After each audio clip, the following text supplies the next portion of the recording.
Hey guys, it's me, Man. I'm here today to talk to you about Marvel Battle Lines.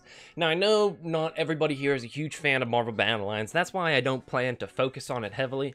But I definitely would like to make videos on it because I am enjoying the game. So I'm going to put out a couple here and there. And today I'm going to talk about how I'd like to see the game get improved. But first off, I'd like to say, guess whose channel got approved also? My channel did. So now if you see an ad, you know, now I'm getting a little bit of this for the ad. So before you saw an ad, it was just because, you know, YouTube was all like this, but now, you know, I get like a little bit of it. So if you see an ad, you know, maybe you want to click on the ad. Can I ask you guys that? If I'm not allowed to ask you guys that, then I didn't ask you guys that. But that's not what we're here to talk about today. Today we're here to talk about Marvel Battle Lines. So there are a lot of small changes I'd like to see to the game, and then there's this massive change I'd like to see to the game. So we're gonna go over those small changes first before I get into the bigger changes. So first up, the game needs to be sped up. It is way too slow right now. The battle line animations, like, they're cool the first time you see it, and then after that, it's like, oh, you're like, okay, I get it. You're attacking me. You know, you're doing some mental math by that. How much damage is it going to, you know, the animation's nice, but I only want it to show on a killing blow. Otherwise, we don't need to see that. It's super long.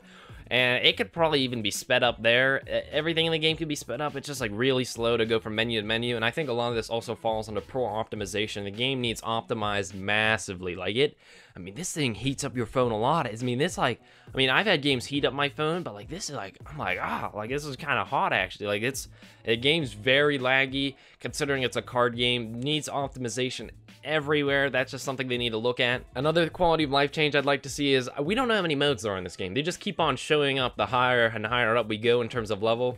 I don't really like that. I like it if they had the modes that you can't play yet, like grayed out and say like reach level this to unlock the mode, reach level this to unlock the mode, instead of, you know, right now being like, oh, there's a new mode in the game, I guess. To talk about modes versus AI, what's the point of playing it? It's in daily mission. I think it's nice to test out your deck there, but you have to play it for daily mission, but it doesn't give any rewards. So like, why is it there? Nobody would play it. I don't get it. Why is it? I don't know. It doesn't make any sense. I'd like for every mode for them to say like, this is what you can farm from every mode. Spec Ops, I like it to be easier to restart. Almost every single Spec Op mission says you can't get attacked. So as soon as somebody makes a battle line, you're like, well, I lost this one, and you want to restart the stage, but no, you gotta sit through the battle line attack first. So you gotta sit there for like 5 seconds and just sit in your defeat, and you're like, then you gotta let yourself, like, you gotta exit out, and then you gotta hit restart, and then you gotta go back in. I'm like, just immediately be like, restart the stage, and it just restarts the stage right then and there. That makes Spec Ops a lot less painful to play. Another thing I'd like to see is I'd like to be able to see a collection of all the cards in the game. You know, right now, I don't think the way they have cards shown to us is really effective. I mean, once we get, we in the Discord server / subreddit, we've been pulling together a spreadsheet, and there's 100+ cards in the game, and right now they show you like 4 in a row. Like, to slide through all of that, it's going to be super hard. So they definitely need to look into maybe changing how we view that. I'd like to be able to see how many cards there are in the game flat out. I'd like every card to fall into collection, like do like a minions collection or like a Hydra minions, AIM minions. You know, I'd like to be able to see every character in the game. I think that'd be a great way to get a gauge for how many characters are in the game, because we don't know. Like, we keep on discovering new cards every day, which is kind of exciting, but it's also kind of frustrating because you're like, how many cards are there? You'd like to know, like, and sometimes the categories for characters don't actually make sense. For example, Wong, he doesn't fall into Master of Mystic Arts. I don't know. I mean, he literally spent Infinity Wars protecting the, you know, Mystic Mansion. That's not the name for it, but that's gonna be the name for it. Mystic Mansion. But, and then we have characters like Loki who fall into the Asgard class. Like, but Loki's not actually Asgardian, so, you know, what's happening there? And, like, for example, the Inhuman class, that's really cool. I want to know who all the Inhumans are in this game. We don't know. Black Malton, or maybe Lockjaw, not Kraken, Karnak, I mean, you know, Gorgon, who's in there? I just like to be able to have a better idea of how many characters in the game and who's in the game. So the big problem I'm seeing with this game right now is a lack of diversity in cards. Flat out, there are 2 types of cards. Well, there are 3 types. There are the base cards that you play down that cost nothing. There are the first type of cards, and then, well, the second type of cards, but the first cards that actually do something, and these are the cards that attack other cards and kill them. And of course, you have the ones that are weaker for 1 energy, and then you have the ones that are more energy but they kill more cards. And then you have every other card that's useless.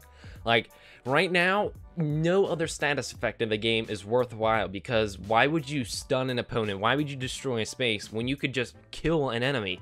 Like, There's no room for other status effects right now because you'd never pick anything else over killing an enemy. Like, killing an enemy is great. Why would you want to stun them when you can just kill them for 1 energy? So right now, I think the mana system needs to be kind of reworked. I think a card should be made more expensive. Like, for example, cards that kill other cards should be made like 5 or 6 energy instead. And then passively, you could get energy every turn, and then you could still capture it on the field. So you'd get more energy overall. And then you could fill in that area from like 1 to 5 energy with other cards with weaker status effects to allow for more counterplay. I looked through Hearthstone's status effects, and I tried to grab ones that could actually be really interesting to see in this game. For example, we have copy effects, so you can copy the effect of another card, like Mystique could have that. You could disable other cards' powers, like Magneto could maybe disable other cards' powers. You could have charge, so that's the option to attack after spawning. Death rattle, that'd be an effect a card plays after it dies, like maybe it blows up the space it's in so nobody else can play there. You can freeze/stun other cards. I mean, it's the same thing, but it'd be a different visual effect, so it'd still feel different, but essentially that card can't be used in a battle line for the next turn. Poisonous, so if a card's poisonous when it attacks another card, even if it doesn't kill it, the card dies next turn. You can have cards that apply poison on spawn.